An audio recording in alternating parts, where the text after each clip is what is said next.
on ihan todella tärkeää, että tämmöinen perinne niin sanotusti jatkuu sitten vuosien saatossa myös eteenpäin. Moikka! Katsot Insinööriliiton Eturvan videosarjaa Millaista on olla tekniikan alalla töissä ja opiskelijana. Hyppää mukaan ja saat vastaukset ainakin siihen, että millaista on olla insinööri ja miksi insinöörin työ on merkityksellistä. Tänään meillä on vieraana Marjo Lehtinen, joka työskentelee Valmetilla Technology Managerina. Ja mä oon Reetta Siltasalon kautta ja mä työskentelen Siili Solutionilla Agile Project Leadinä ja Business Developer roolissa. Ja mä oon myös IT-alan somevaikuttaja. Moikka! Kiva kun oot täällä. Moi, kiitos kutsusta. Kiva kun tulit. Miten sulla menee tänään? Ihan hyvin, aika kuuma päivä vaan. Joo, kyllä. Keskellä kesää ollaan täällä studiossa. Hei, kerro vähän lisää itsestäsi vielä, että minkälainen se sun työrooli on, mitä sä tällä hetkellä teet ja kauan sä oot työskennellyt tekniikan alalla? Mä oon itse asiassa aloittanut työskentelemään tekniikan alalla kesätöissä 15-kesäisenä suurin piirtein, eli vanha tonnilainen. Ja sitä kautta sitten edennyt opiskeluiden ohella uralla myös eteenpäin. Okei. Tällä hetkellä mä oon myynnissä ja vastuualueena on teknologia yleisesti, että mitä me myydään ja millä konseptilla. Se koitetaan hakea asiakkaalle sopivaksi. Okei, no niin, kuulostaa hyvältä ja mielenkiintoiselta. Joo. Otetaan tähän vielä muutama tämmöinen lämmittelykysymys, että mikä sun lempikouluaine oli inssi-opinnoissa? No tätä mä itse asiassa olen miettinyt silloin, kun mä olin itse koulussa myös. Joo. Mutta mä tulin siihen tulokseen, että ne oli ne kesäisin tehtävät, siis työssä oppiminen. Okei, no se on kyllä mielenkiintoista. Se on parasta, kun pääsee käytännössä tekemään. Kyllä. Mikä sun lempiväriä? Musta. No sulla on mustaa nyt myös päällä. Mikä oli inssi-opinnoissa vaikeata? Se oli ehkä, kun lukion jälkeen suoraan meni ammattikorkeaseen. Joo. Ja piti suhteuttaa se uusi tapa, millä sä lähdet oikeasti opiskelemaan. Niin löytää se sopiva rytmi, että miten sitä koulua oikeasti hoidetaan. Kyllä, joo, toi on kyllä ihan totta. Mitä se oli helppoa inssi-opinnoissa? Oliko se, kai siellä jotain helppoakin oli? No, kielet oli aika helppoja ja itse asiassa ammattiopinnotkin oli loppujen lopuksi aika helppoja. Sitten kun niihin päästiin, mun aikana aloitettiin vasta periaatteessa ammattiopinnot 3 vuoden kohdalla. Eli pari ekaa vuotta oli sitten fysiikkaa, kemiaa, matikkaa, tämmöistä perusaineita. Se on aika pitkä aika, että pääsee niihin ammattiopintoihin. On siellä sivutettuna, siellä sisällä on jotakin pieniä, mutta ei mitenkään mitään tähdellistä. Aivan, joo. Nythän se taitaa olla muuttunut. Niin taitaa jo, ja noissa eri koulutusohjelmissa on erilaisia tapojakin, eli se ei ole niin samanlaista. Mulla on ollut vähän toi sama tyyli sulla. Mikä on semmoinen mielenkiintoinen sun oman alan ilmiö tällä hetkellä? Mä sanoisin, että tämmöinen niin kuin kestävyysajattelu, eli sustainability, miten voidaan tehdä kestävämpiä ratkaisuja asiakkaalle tai asiakkaan kanssa. Ja sitten toinen on tietenkin tämmöinen niin kuin eco-friendly lähestyminen, kun puhutaan kuitenkin raskaan tuotannon alasta. Kyllä.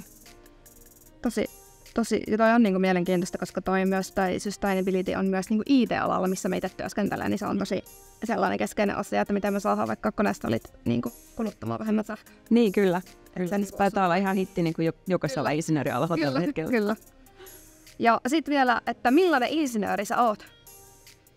Mä olen aika reipas. Joo. Mä tartun tuumasta toimeen. Joo. Ja mä tykkään haasteista. Noniin, kuulostaa hyvältä. Sitten vielä palataan vähän tähän, että sä sanoitkin, että sä oot ollut jo tosi nuoresta asti niin tekniikan alalla kesätöissä ja päätynyt siitä, niin sä oot opiskellut muovitekniikkaa. Joo. Ammattikorkeassa, että sä oot virallisesti siis muovitekniikan insinööri. Kyllä.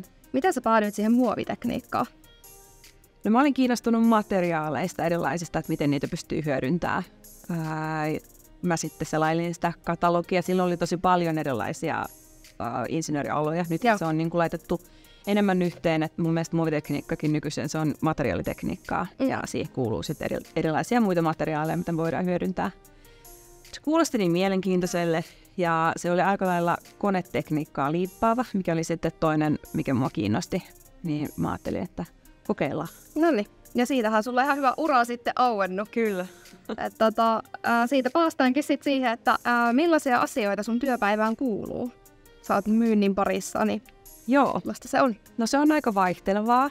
Se on varmaan aika yleinen vastaus. Mikään päivä ei ole samanlainen. Ihan jos puhutaan toimistopäivästä, niin on, että vastaillaan asiakkaan sähköposteihin kautta yhteydenottopyyntöihin, pidetään palavereita, koitetaan hakea sitä konseptia, millä lähestytään jotakin myyntikeissiä tai mitä lähdetään esittelemään asiakkaalle. Sitten mun työhön kuuluu myös matkustaminen jossain suhteessa, että me toimitaan ihan globaalisti paikasta A paikkaan Ö, ihan joka maailmankolkkaan. Ja esimerkiksi käydään referenssivierailuilla asiakkaiden kanssa, eli jos ollaan tehty toimitus jonnekin ja siellä on joku tietty teknologia, mikä kiinnostaa, niin me käydään sitä esittelemässä. Sitten on ihan perusmyyntipalaverit asiakkaan luona myös. Tosi vaihtelevaa. Joo, ja toi on hyvä, koska tästä saadaan hyvä kuva myös siitä, että ei se ole niinku semmoista pelkkää yksin koneella naputtelua toimistossa, että on tosi monipuolista. Joo, ei kyllä, ja siis se on, että kukaan ei näitä hommia yksin tee, vaikka sä olisit semmoinen yksin suorittaja ja sun työ olisi semmoista niin kuin yksin tehtävää työtä, mutta että sä tarvit kuitenkin, että päästään siihen maaliviivalle tai maaliin, niin sä tarvit sen hyvän tiimin siihen tueksi kanssa. Kyllä. Niin, tässä huomaa hyvin sen, että erilaisia niin kun, sidoksia moneen eri suuntaan, että on asiakasta ja on niin kun talon sisällä erilaista yhteistyötä ja on sitä monipuolisuutta, että sehän tekee myös sit työstä yleensä mielekästä, kun se ei ole samanlaista. Kyllä. Sä oot tehnyt kansainvälistä uraa, sä oot työskennellyt Kiinassa vähän pidemmän pätkän. Joo. Kerro vähän siitä. No, mä olin 6 vuotta Kiinassa. Joo. Päädyin sinne sillä tavalla, että tehtiin meillä Valmetilla tämmöistä sisäistä projektia. Ja mä sitten sieltä aukesi mahdollisuus ja mä vähän niin sanotusti kaupan päällisenä. Joo. Sitten tulin ja mä asuin 6 vuotta Shanghaissa. Työskentelin erinäisissä tehtävissä. Se oli varmaan aika silleen mielenkiintoista aikaa ihan monella eri tavalla, että sä ajattelet, että Kiina on tosi erilainen kulttuurina kuin me Suomessa. Joo. Ja sit oot siellä vielä töissä, niin, joo, niin se oli varmaan myös siellä oppi varmaan paljon kaikkea. No joo, kyllä, ja sitten siellä hommat totta kai kasvaa ja sä saat enemmän vastuuta, tai niin paljon vastuuta, kun sä itse haluat ottaa. Ja kyllä. Sen mukaan sitten mennään. Minkä ikäinen sä olit, kun sä lähdit sinne Kiinaan? 28. Eli aika nuori kuitenkin. 27. Niin, alle 30 kuitenkin. Joo. Miten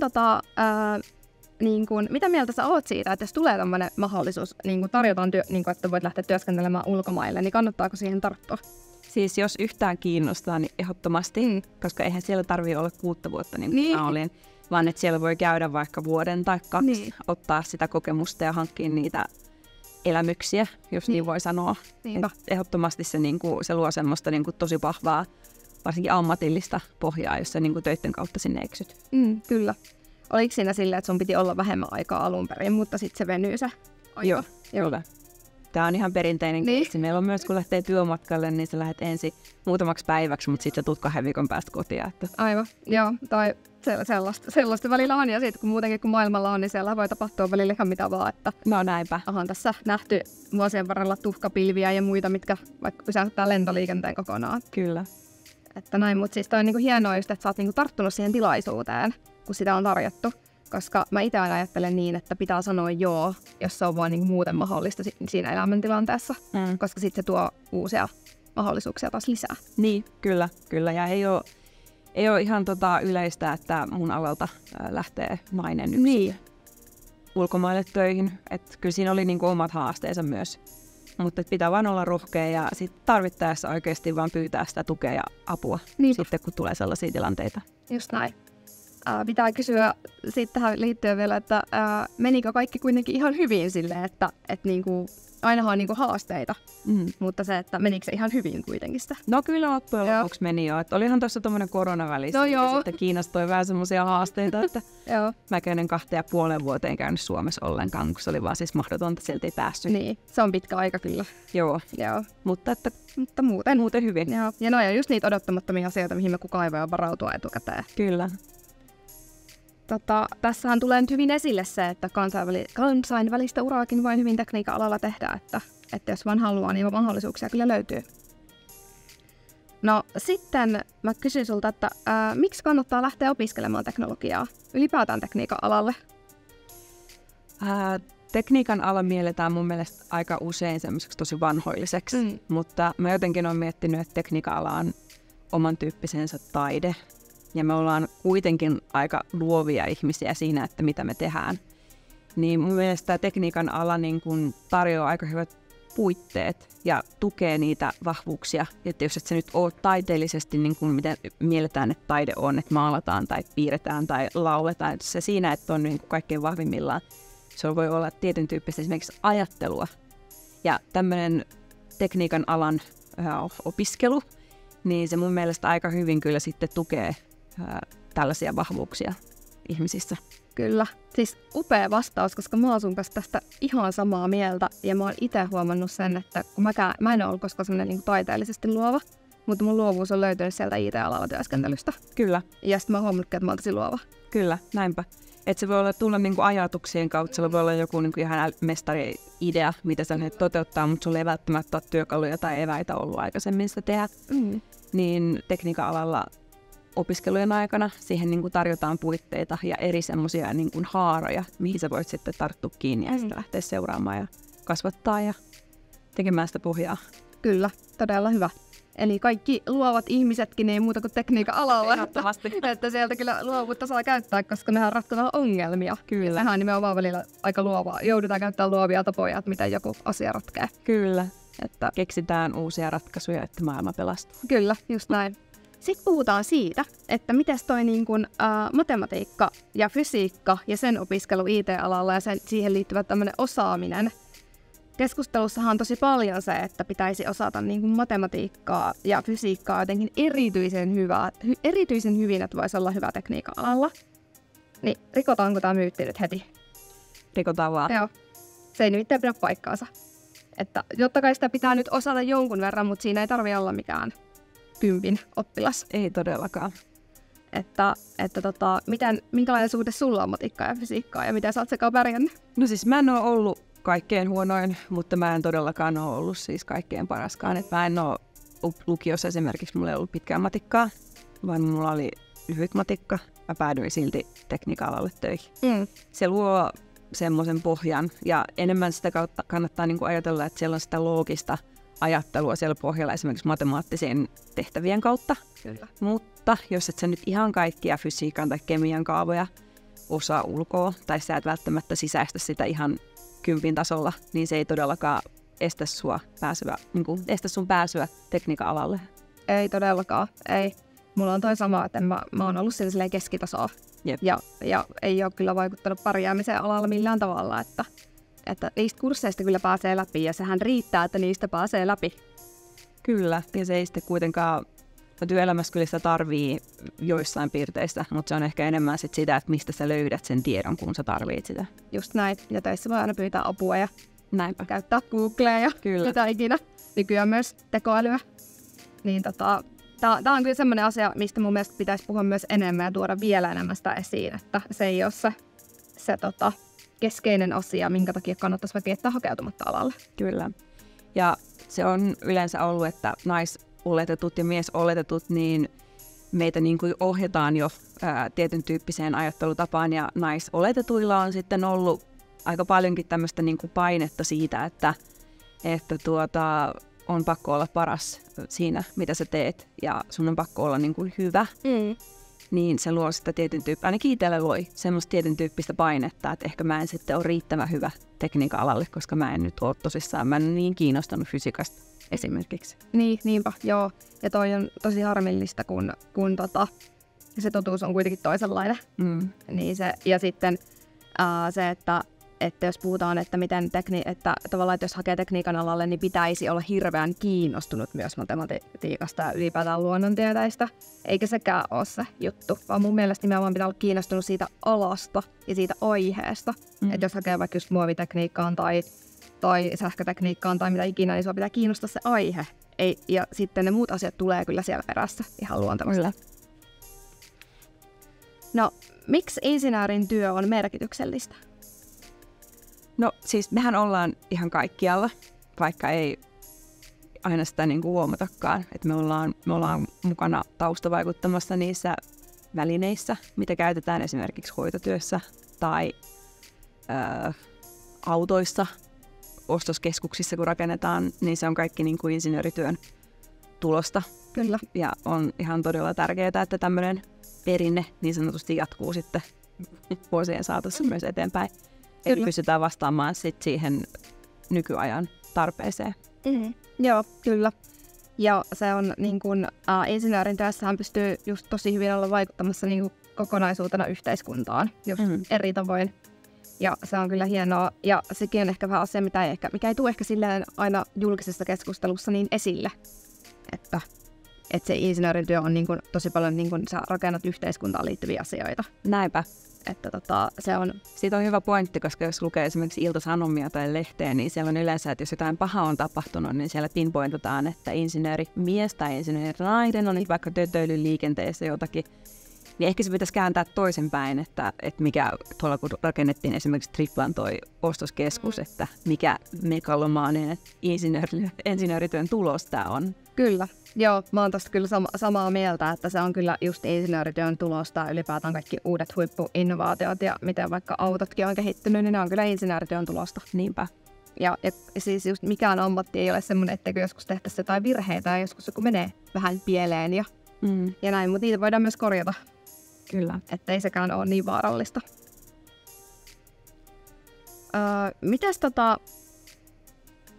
Mikä on niin kun, parasta sun työssä? Vapaus. Vapaus tehdä työtä. Vapaus vaikuttaa mun omiin työaikoihin ja siihen, että miten mä teen sitä työtä. Se on mulle tosi tärkeää henkilökohtaisesti. Mä en tykkää siitä, että mun niskaan lähetetään niin sanotusti. Enpäkään. Tai että joku tulee kauheasti ohjailemaan siihen. Mä kysyn sit, kun mulla on oikeasti kysyttävää ja mä tarviin apua. Mutta että se, että mä saan semmoisen luoton, että mä oon hyvä siinä, mitä mä teen ja tuen työnantajalta, niin se on ehdottomasti ollut se tärkeä juttu. Kyllä. Mikä se on sitten haastavaa? Sanoisin, että aikataulutus. Mun työkuva on tällä hetkellä semmoista, että koska tehdään globaalisti työtä, niin meillä on asiakkaat, joissain paikoissa saattaa olla aamu ja joissain sitten ilta. Eli joskus voisi kellon ympäri, pitäisi olla niin kuin tavoitettavissa. Ja sehän tietenkin on ihan mahdottomuus fyysisesti. Kyllä. Joskus pitää nukkuakin. Niin, tämä on se, että miten mä saan oikeasti tasapainotettua sit sen työn. Että mulla riittää aika myös harrastuksiin. Ja mulla on siis 1-vuotias tytär myös kotona nyt, että senkin kanssa pitäisi viettää aikaa. Niin se tasapainon löytäminen on hankala välillä. Ymmärrän. Ja tässä hyvin tulee esiin se, että haastavaa on niinku tämmöiset aika niinku tavalliset asiat, että vaikka aikataulutus ja tämmöinen eikä välttämättä se itse ihan asia tai substanssi, niin yleensä sehän menee niinku ihan hyvin, mutta monesti tällaiset asiat on niitä just vaikeampia asioita. Nimenomaan. Se tulee ehkä enemmän siihen, että miten sä itse hallinnoit itseäsi. Niin, että itse niihin asioihin ja siihen työn kuvaan, että näitä työtähän on kuitenkin tehty jo niin kuin satoja vuosia tyyliin. Kyllä. Niin aina löytyy vastaus tai apu jostain itse siihen niin kuin fyysiseen asiaan. Mutta sitten, että miten sä pystyt itse henkisesti niin kuin hallinnoimaan sen tilanteen, niin se on välillä vaikeaa. Kyllä. Onko sulla jotain omia urahaaveita tulevaisuutta varten? No, tällä hetkellä mä haluan tässä mun nykyisessä työnkuvassa kehittyä ja saada kauppoja lisää taloa niin sanotusti. Voi olla, että ehkä sanoisinko, että 50 vuoden haarukassa niin kaipaa ehkä jotain uuden tyyppistä. Tällä hetkellä tämä myyntityö on kyllä tontunut niin kuin aika omalle, mutta urapolkujahan myös siinä puolessa on aika paljon. Kyllä.